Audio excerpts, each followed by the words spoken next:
Yeah. Good morning, friends. Welcome again to the Literary Lens, our evergreen YouTube channel. As you know, we discuss very many literary works from all genres and all the languages, including Hindi, Sindhi, English, and sometimes even Marathi. So, friends, today is our special episode. Special in the sense, with us is, as usual, famous poet, author, and cultural critic, and my elder brother, Dr. Vinod Asudani. Welcome, Vinod ji. Hello Rajesh ji, how are you? Yeah, fine, Vinod ji. But today we especially welcome you.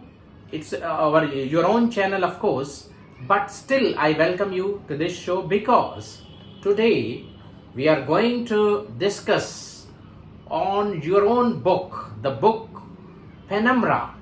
Penumbra is the recently published collection of English poems by Dr. Vinod Asudani. This is his debut English poems collection, but as all of us know, Dr. Vinod has been writing prolifically and he has written very many books. I think, Dr. Saab, you have written 29 books to this day. Oh, Am yes. I right? Oh, yes, Rajesh. Absolutely right. In English, Yeah. in Hindi and Sindhi translations into English and what not. Poems and novels and stories and essays and criticism and what not. Nothing has been untouched by your magic pen, I should say. Yes, Rajesh ji. The total number of books is 29, which are published. 5 are in Sindhi, 1 is in Hindi, that is a collection of Hindi ghazals, jointly published with you, entitled Adhura Asman. And few books are in English, English novel Soft Corner, English short stories Silent Lips, and this is English collection of poetry Penumbra finally. Soft Corner, we have discussed it also on our channel. In this channel, right? So the readers must be knowing that. And another important thing that I would like to especially mention is I have translated 15 Sindhi books into English. That must be a record. And hopefully, and 5 of them are Sahitya Akademi awarded books. So we will speak about them at some other time. Yes. But today, this Penumbra, English poems of yours, it contains 57 poems, if I'm right. Exactly, absolutely right. And themes are, of course, all very, very ranging themes, right from disability discourse, right from socio-cultural criticism, right from love and romance, and what not. So this breadth of your thematic breadth, how have you accomplished this, Dr. Well, Rajeshi, the poems, right, total 57 as you have rightly put it. I have been writing these poems over last 15 to 17 years. And first of all, how did it occur to you? Because English is not our first language. As they say, we think in our mother tongue.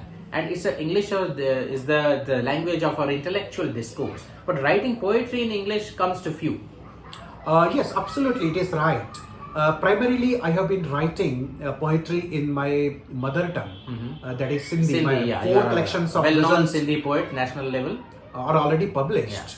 But English has been my language of intellect, as Rajarao has rightly put it, that English is the language of our intellect, whereas our mother tongues, right, they are the languages of our emotional makeup.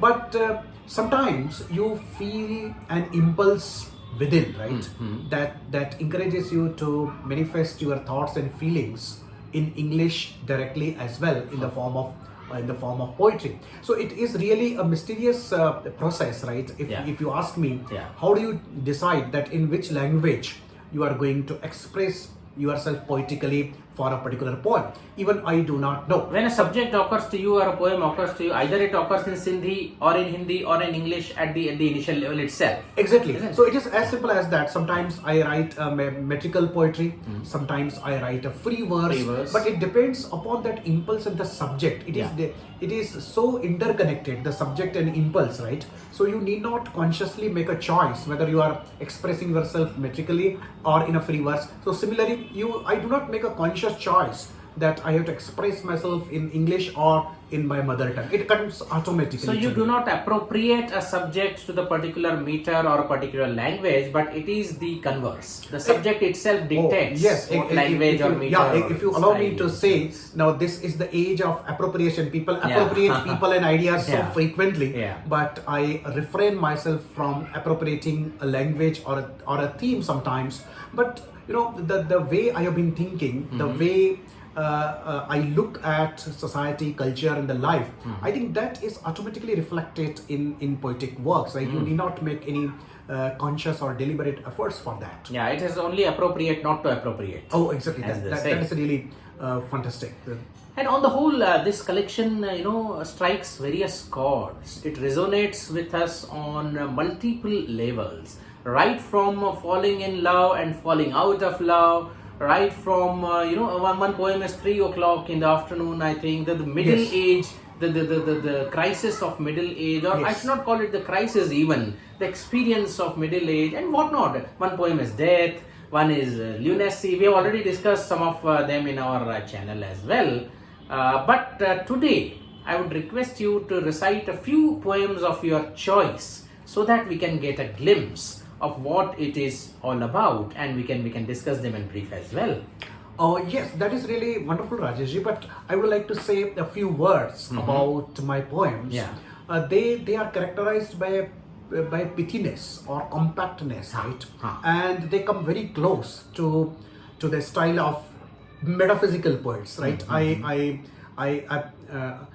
give a series of arguments or statements that prove a single point in the end, a kind of logic put forth by a lawyer, the kind of poems you find and Donne and other metaphysical poets. Yes. And another style, the resemblance of the style, Robert Browning's impact is very much there, because many of my poems, they are in dramatic monologue, where the character speaks and pouring out his own heart on a particular moment in his life, in a particular situation. He tries to view it from the retrospect and prospect, and from all the angles, and then tells his or her own opinion on that particular moment. Yeah, so it is a moment of a psychological crisis, right?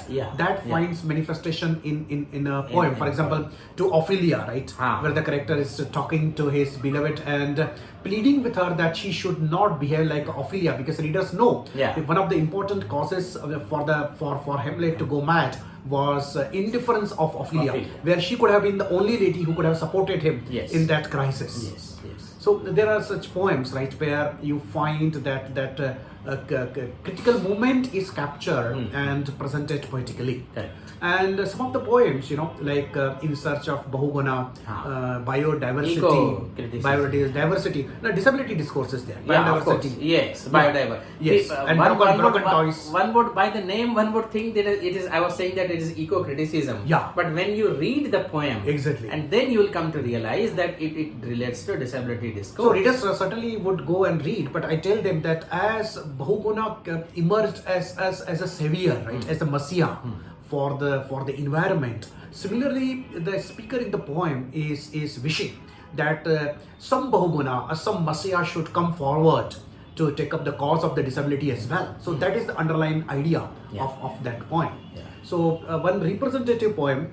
And biodiversity, I would like to just say a few words about biodiversity. As we know, biodiversity is important for biological sustenance or sustenance of again, Rajesh, very importantly, this poem this may mislead you. That I am talking about eco criticism. But then here you are making the case for why the disabled are not counted. Why it is not regarded as the part of human difference. I'll remind the viewers. Right, Dr. Manmohan Singh, when he was a prime minister, he earmarked 500 crores, right, for biodiversity to conserve the biodiversity. And international conference took place in Hyderabad. That was the occasion that motivated me to come out with this poem. So I'm addressing to beasts and the animals, right? See, even government gives you a lot of funds for you. Even there are advocates in the parliament who plead the case of the animals and any wildlife protection. But I'm asking you, are there disabled people among you? Disabled animals among you? whether they go unrepresented as I am going unrepresented in this entire democratic setup. I do not have any voice who represents the disability. So that is the pain, that is the agony that comes out quite intensely. We are not recognized as the legitimate part of diversity. Even the animals have they have their rights. They have their rights. They have their budget. They have their advocates. But we go unrepresented in this democratic setup. So that is the lament which comes out forcefully in this poem. So I hope readers would certainly look something which goes beyond or beneath the surface, right? It is the subterranean currents of the poetry that are really significant. It is not what the poet says, but what poet has left to the readers to understand. Is an important element in any good poem. So as a representative poem from the disability discourse, I would like to recite Generosity. Again, you will catch the satirical element that runs through the poem. It has been generosity on your part. Yes, generosity.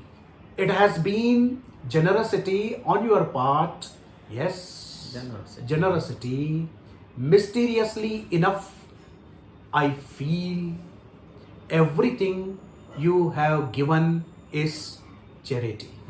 Mysteriously enough, I feel everything you have given is charity.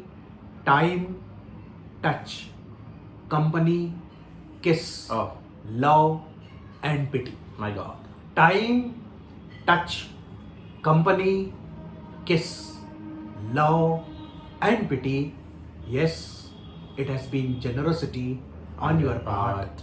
Yes, generosity. Wonderful. What a level it achieves. It's not the genuine love, it's not the genuine interest, but somehow the lover feels that whatever the beloved has given, that has been a pure generosity. When you realize it is much more than unreciprocated love. It pushes you into the depths of despair, such a poem.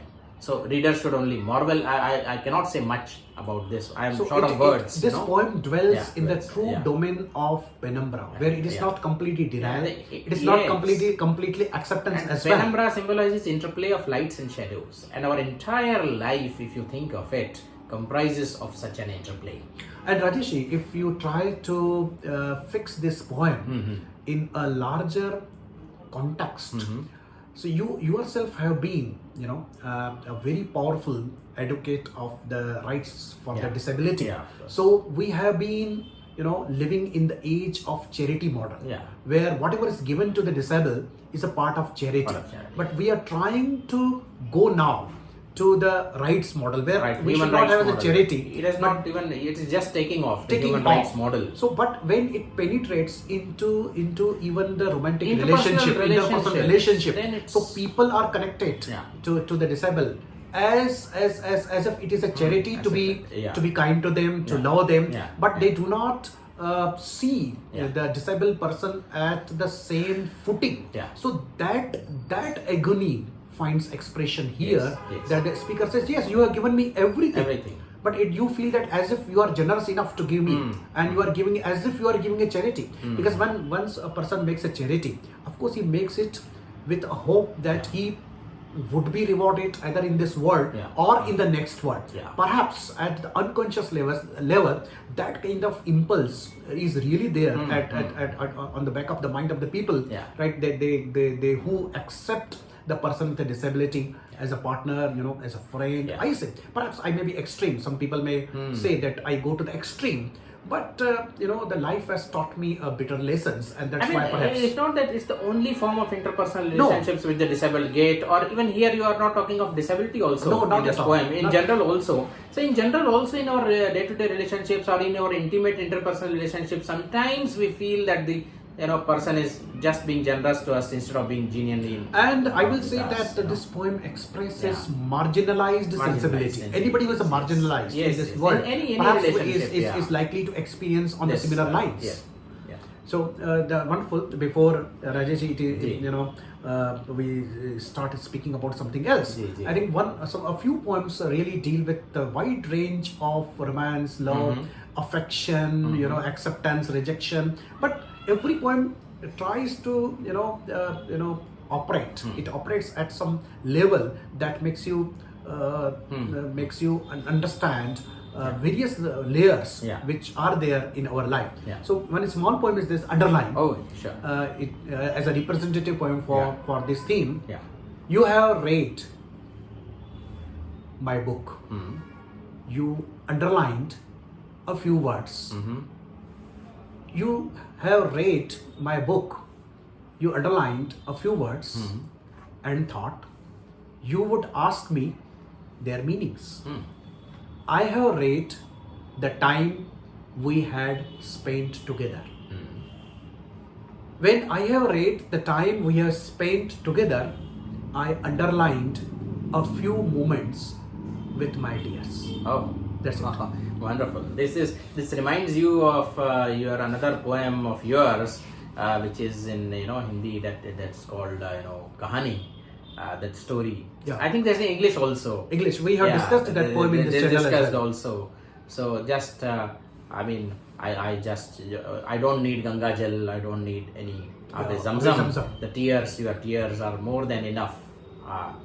So this reminds me of the same theme is being continued. When I remember the time when I read the time we spent together, I underline a few moments with my tears. So you can just marvel at this. You can think about this, and not only think, feel deeply about the poem, what the poet really treasures, what the poet really values, and what he gets in return. The people even don't.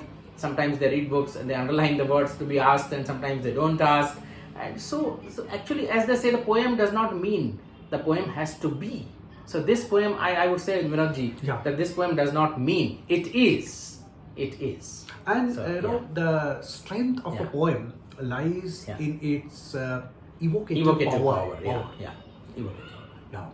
And the title poem, Rajesh, I would Penumbra. Penumbra. Sure. It is the smallest poem in the collection. In spite of that, I have titled my book as Penumbra. So I'll read it first and then try to fix the poem. In my opinion, what does it mean, right? So the light throws stones at the darkness. The light throws stones at the darkness. The darkness throws stones at the light. In this exchange of stones, only poor Penumbra suffers. Only poor Penumbra suffers. So perhaps Wonderful. This poem carries so many things at so many levels. Traditionally, we associate light with positivity, darkness with negativity, right? Yes. But here, as you are fond of doing, you subvert the symbols, you invert the symbols more often than not.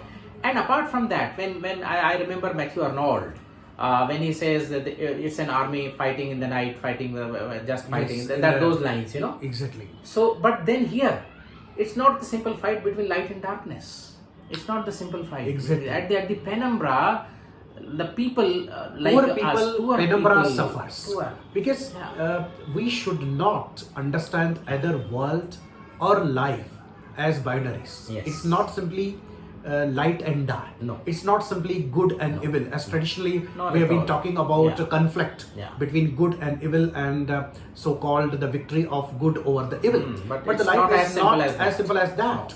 Very often even you cannot say what is good and what is evil. Very often it is a mixture of both. It is amalgamation of both. So I would like to, Rajesh, remind my viewers of the times when 11 September 2001, 9/11 had happened. And then the President of United States had made a wonderful speech, a very famous, not wonderful, but very famous speech. He said that I appeal to the world to support American efforts to annihilate dark forces.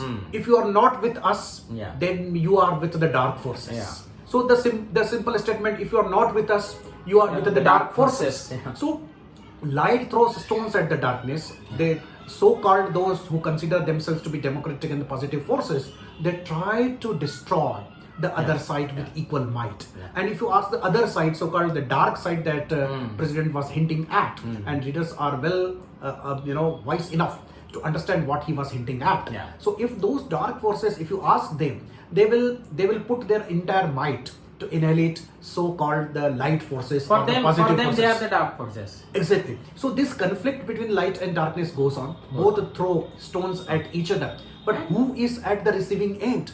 It is the poor people. Like this, collateral damage, like Iraq war, millions, half a million Children died because of the shortage of food. And US just called it collateral damage. And 5 lakh people died in Vietnam war.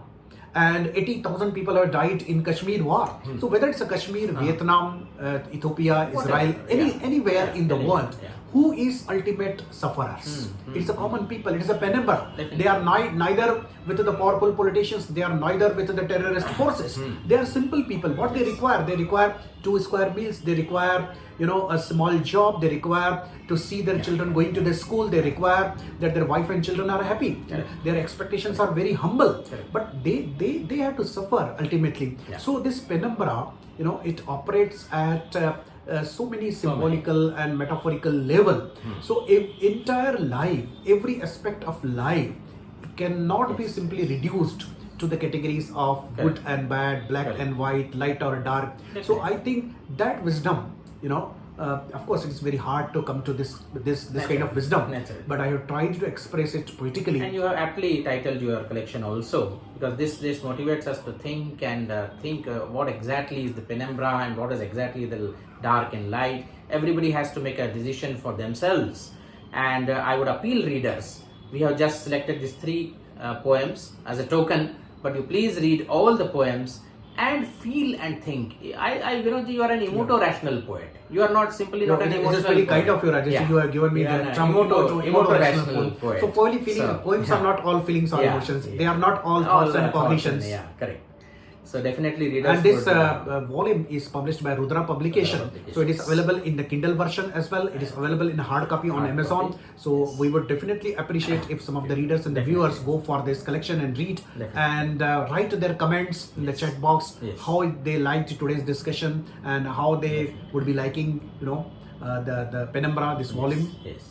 So Rajesh, thank you very much for giving me this wonderful opportunity to talk to the readers. Coming and talking about your book. We are all benefited by it, and surely readers would read it and get back to us with their comments. Thank you very much. Thank you. Thank you.